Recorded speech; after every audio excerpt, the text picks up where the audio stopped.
Ya, jadi kalau dikatakan itu dari hadis apa tidak, saya tidak tahu ya. Saya Iya. tidak temukan itu bahwa memang orang yang belajar dari buku maka apa namanya ini gurunya adalah setan gitu. Iya. Saya tidak temukan itu. Tapi yang jelas memang begini. eh Belajar ya melalui kitab ataupun buku secara otodidak lah kita katakan ya, belajar sendiri. Sebenarnya apa namanya ini itu dijadikan sebagai alat bantu. Jangan dijadikan sebagai alat penentu. Alat penentunya adalah hadir dan duduk di majelis ilmu. Hadir dan duduk di majelis ilmu, langsung bermajelis dengan ustadznya gitu. Duduk dengan ustadznya atau gurunya yang disebut dengan talaqi.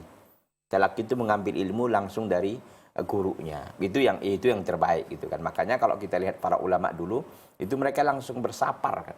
Sapar itu menjadi sebuah tradisi dulunya. Jadi sapar untuk menuntut ilmu. Begitu. Dan sekarang pun alhamdulillah kan masih banyak ya orang-orang yang melakukan sapar terutama ke Timur Tengah dalam rangka untuk talabul ilmi syar'i kan begitu. Karena memang terminalnya wahyu itu kan ada di kota Makkah dan di kota Madinah. Kan wahyu itu turun di situ gitu ya. Maka ke terminalnya kita kan lebih banyak, lebih bagus dan lebih mengena rasanya kan begitu. Nah, maka kita katakan melalui buku kita tidak salahkan. Ya, boleh dengan catatan kita memang sudah punya dasar dulu. Makanya saya katakan tadi itu sebagai alat bantu saja. Alat penentunya di mana? Kita sudah duduk di majelis ilmu. Jadi dalam rangka pengembangan, dalam rangka pengayaan, dalam rangka perluasan, nggak ada masalah. Dan memang kita harus banyak membaca buku kan. Begitu. Karena memang kalau kita sudah duduk di majelis ilmu, kita sudah paham, sudah diberikan mafatihnya, kunci-kuncinya gitu kan. Jadi kan tinggal kita meneruskan kan. Tinggal kita bagaimana mengembangkan gitu kan. Tidak juga kita mengharapkan semuanya dari guru kan. Iya. Karena guru kan itu memberikan mafatihnya, kunci-kuncinya gitu. Maka kalau kita lihat penjelasan Syekh Muhammad Ibn Shalih Al-Utsaimin rahimahullah, beliau mengatakan tidak sepantasnya seorang itu hanya mencukupkan dengan membaca saja tanpa hadir di majelis ilmu. Sebagaimana beliau sampaikan dalam kitab Al-Ilmu, bahwa beliau mengatakan kalau kita belajar dengan guru, paling tidak ada beberapa manfaat yang kita dapat. Di antaranya adalah kita akan lebih mudah memilih metode yang pas untuk kita bisa belajar. Mungkin kalau belajar fikih metodenya apa yang pas gitu kan. Kalau usul fiqh apa yang pas. Mungkin hadis, kalau ilmu hadis apa yang pas begitu. Jadi guru akan memberikan metode yang terbaik dalam mempelajari sebuah ilmu. Kan itu. Yang kedua katanya manfaatnya adalah dengan kita belajar ke guru kita lebih mudah paham gitu kan. Dan itu terkontrol, pemahaman kita itu kan benar gitu kan, bisa terjaga dia.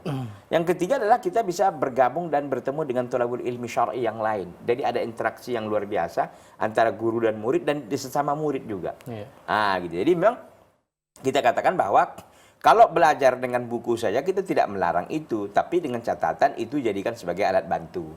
Dalam penentunya hadir di majelis ilmu gitu kan. Dan memang kita harus banyak baca buku gitu. Harus mengembangkan diri, mengadakan pengayaan dan lain sebagainya. Jadi ini kita sampaikan bahwa tidak kita salahkan juga orang yang belajar buku. Dan itu memang sebagai pengayaannya itu harus gitu.